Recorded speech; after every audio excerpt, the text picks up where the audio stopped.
फोडाफोडीवरून होणाऱ्या वादानंतर एकनाथ शिंदे आणि रवींद्र चव्हाण एकाच कार्यक्रमात, मात्र चव्हाणांशी बोलताना शिंदेंची देहबोली आक्रमक।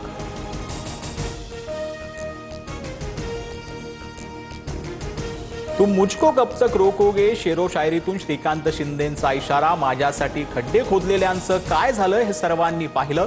विकासाचं राजकारण करा श्रीकांत शिंदेंचं रवींद्र चव्हाणांसमोरच वक्तव्य। डोंबिवलीतील निधीवरून एकनाथ शिंदेंसमोरच रवींद्र चव्हाण आणि श्रीकांत शिंदेंमध्ये झुंपली। फडणवीस सत्तेत आल्यानंतर डोंबिवलीला निधी, रवींद्र चव्हाणांचं वक्तव्य। तर शिंदे मुख्यमंत्री झाल्यावर डोंबिवलीला निधी मिळण्यास सुरुवात, श्रीकांत शिंदेंचं उत्तर।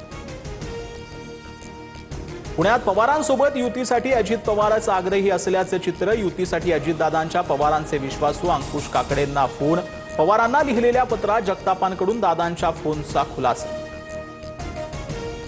एकनाथ शिंदेंमुळेच भाजपा सत्तेत, शंभूराज देसाईंचं मोठं विधान। राज्यातले इतर पक्षही देवाभाऊंच्या इशाऱ्याने चालतात, लोढा यांच्या विधानांमुळे महायुतीत खटके।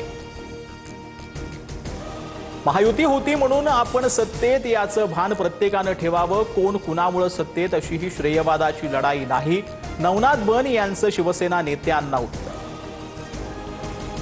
कोणत्याही परिस्थितीत मुंबईचा महापौर भाजपचा करायचा असा दिल्लीतील आकाचा आदेश, विजय वडेट्टीवार यांचा आरोप। महायुतीतील सर्व पक्षांचा मालक एकच, विरोधी पक्षनेतेपद द्या अन्यथा उपमुख्यमंत्री पदही रद्द करा, उद्धव ठाकरेंचा हल्लाबोल। नेत्यांच्या मागे फिरणाऱ्या महिलांना पद, रुपाली पाटलांकडून नाव न घेता चाकणकरांवर निशाणा, निर्णय घ्यावाच लागेल म्हणत रुपाली पाटलांकडून शरद पवारांसोबतचा फोटो पोस्ट। जळगावच्या धरणगावात स्ट्रॉंग रूम बाहेर मविया कार्यकर्त्यांचा कढा पहारा। ईव्हीएमच्या सुरक्षेसाठी कार्यकर्त्यांना 4-4 तासांची शिफ्ट, मंडप टाकून शेकोट्या पेटून ईव्हीएमवर वॉच। मुंबईच्या चुनाभट्टीमध्ये ईस्टर्न एक्सप्रेस हायवेवरती आंबेडकर अनुयायी आणि पोलिसांमध्ये वाद। दक्षिण मुंबईत परवानगी नसल्यानं रिक्षातून आलेल्या अनुयायांना अडवलं, 2 तासांनंतर पोलिसांनी रिक्षा सोडल्या, आंदोलन मागे। इंडिगोचे सीईओ पीटर एलरबर्न्स यांना हटवण्यात येणार, इंडिगो एअरलाइन्सवर मोठा दंडही लावणार। विमान रद्द झाल्यामुळे केंद्र सरकार कारवाईच्या तयारीत।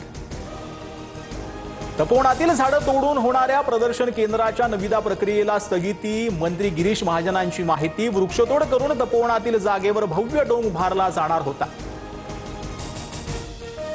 बांगलादेशकडून कांदा आयातीचा मोठा निर्णय, दररोज 50 आयात परवाने मिळणार, प्रत्येक परवान्यावर 30 टन कांदा आयात करता येणार। देशात कांदा निर्यातीला पुन्हा गती मिळणार। तिसऱ्या एकदिवसीय सामन्यात दक्षिण आफ्रिकेवर 9 विकेट्सनं दणदणीत विजय, भारतानं मालिका 2-1 जिंकली। यशस्वी जायस्वालची नाबाद 116 धावांची खेळी।